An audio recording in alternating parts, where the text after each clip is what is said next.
main topics that we need to discuss, and when we are discussing about particular techniques that we really don't have a lot of data, it's basically what Vilko would say. It's more like eminence-based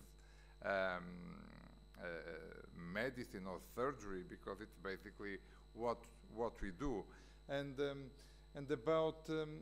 so my talk is a little bit a mix of historical perspective on minimal invasive lumbar fusion techniques, and I will add some comments and some personal perspectives as well.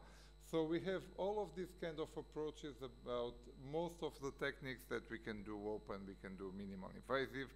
In quite of them, the difference is not that high if we do, it's not that clear what we call minimal invasive and open surgery.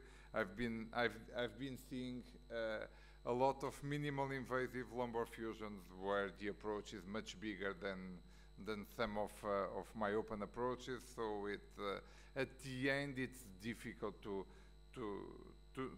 set a point where you call it minimal invasive or not.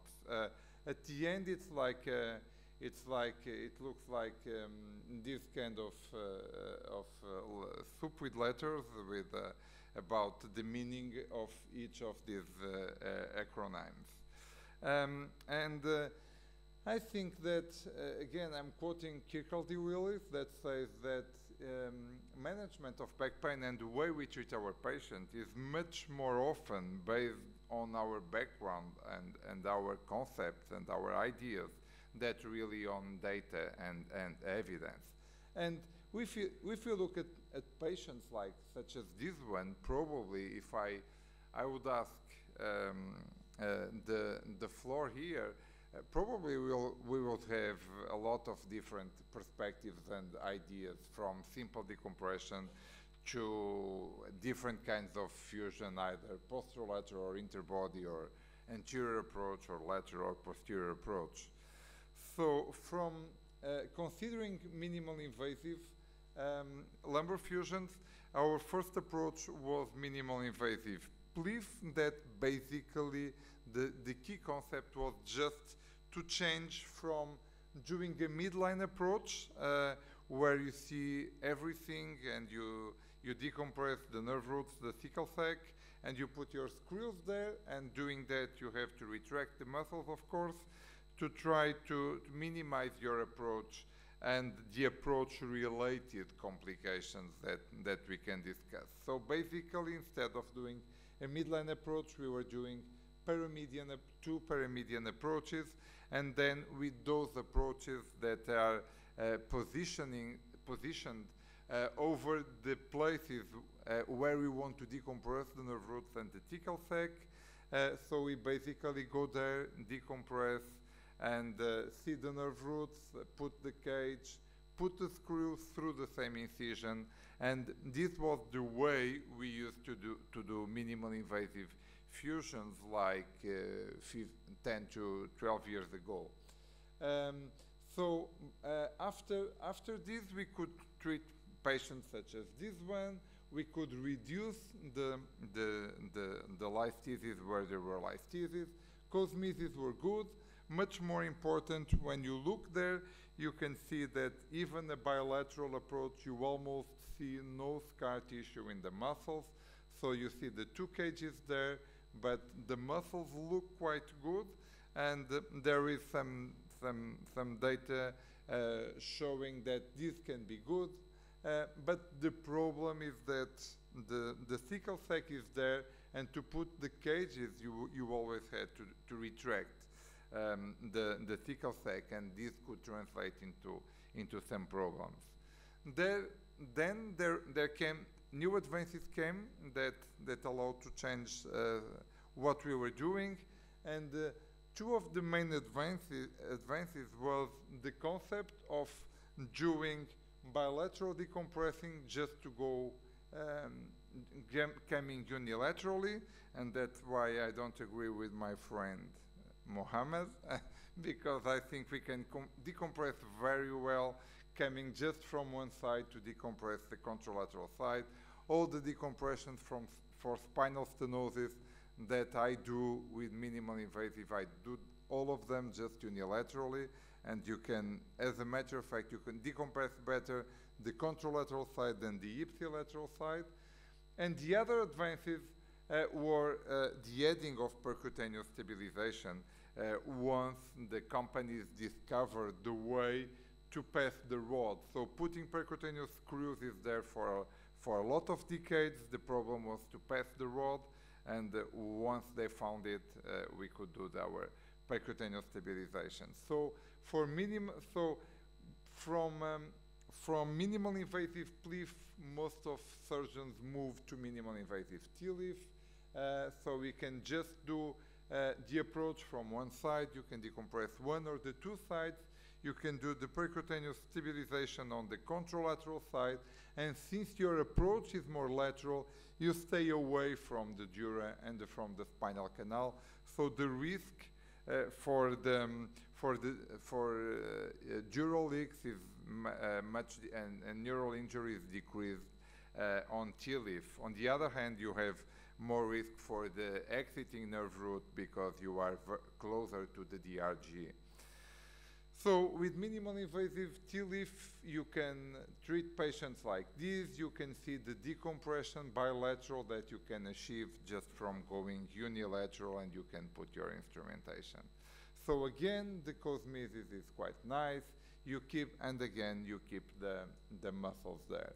So you have some data, basically prospective theories about the results of minimal invasive TLIF. This is one of the studies we have participated, including 255 patients. And basically, you can see the improvement of the typical scores, VAS, ODI, and things like that. This is the early outcome, and the long, and it just shows that the outcomes keep the prompts keep good over the time. So also this is a study from my department that was done from one of our master students. Included 225 TLIF, and you see the satisfaction rate is quite high. So apparently it seems very good solution. So apparently it's a good job. So what is the problem with MIS TLIF, and why we are speaking about other possibilities? And again, when you look at this, what you see always depends on what is in your mind and what you are prepared to look to. And when you look at this picture, you can see the screws are okay, the fusion is okay, but when you look there, you see that most of the MIS TLIFs, you get no lordosis there. And I would say that this is the main problem when you compare a minimal invasive TLIF with an open PLIF or open TLIF is much more difficult to get a low doses with a minimal invasive TLIF. And this is the reason because you increase the anterior disc height, but also the posterior disc height. So you increase the foraminal size, and at the end, the segmental angle stays very, very similar to what it was before. So you have different techniques, like Mohammed said before. You can increase lordosis, and you can reduce spondylolisthesis. I will go quickly on that because we have been talking about this before. And even we can correct some kind of deformities doing asymmetrical TLIFs. So the reason for going lateral and why lateral approaches came out is because you can basically put a much bigger cage and you can increase lordosis there. The risk for lateral approaches, as they were defined going through the psoas, is that you have the lumbar plexus there, so the lower you go, the most difficult it is, the most risky it is for the lumbar plexus, and that's why for transpsoas approach, particularly L4, L5, using neuromonitoring is really very, I wouldn't say it's mandatory, but it should be used. So the press-OS approaches that has been coined as OLIF by Medtronic, but basically the press-OS approach, and it's basically doing the same thing, just going a little bit more anterior. So the surgery is the same, but instead of going through the psoas, you go anterior to the psoas, typically from the left side in between the vessels and the muscles. So this is typically the incisions for a lateral approach or LLIF, and this is typically the approach for a two levels, press-OS or OLIF. What we get, the rationale for lateral approaches is that you get indirect decompression, as you can see here.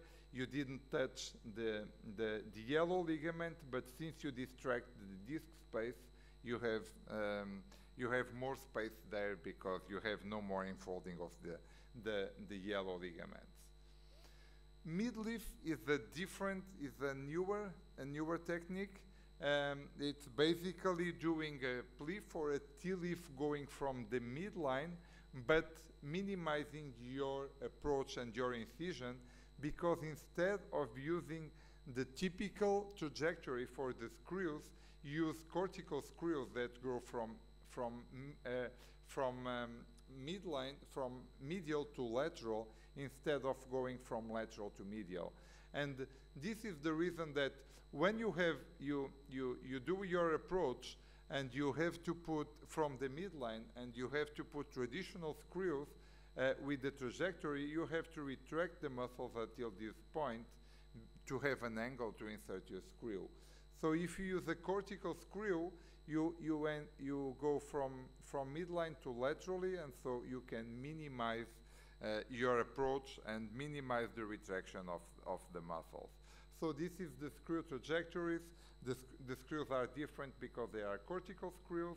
It stays more on cortical bone, and as a matter of fact, mechanical studies that show that the pull-out strength is even higher for a cortical bone screw trajectories comparing to traditional screws. So it can be a good idea for patients like this that with a very severe central stenosis, a patient with osteoporosis because of the increased pull-out strength of the screws.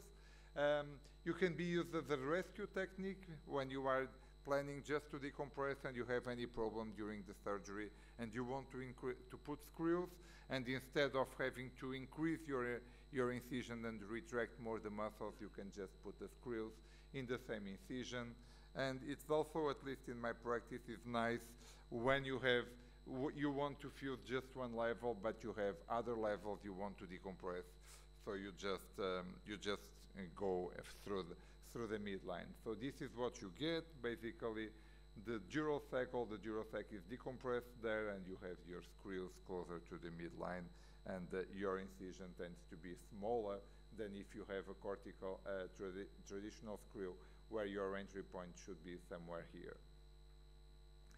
So ALIF is the oldest technique that you can call it a minimal invasive technique, because you are not destroying muscles, so you are going anteriorly. I will not go through it, but basically it's the best technique to restore low doses. You know the drawbacks and the complications that can arise.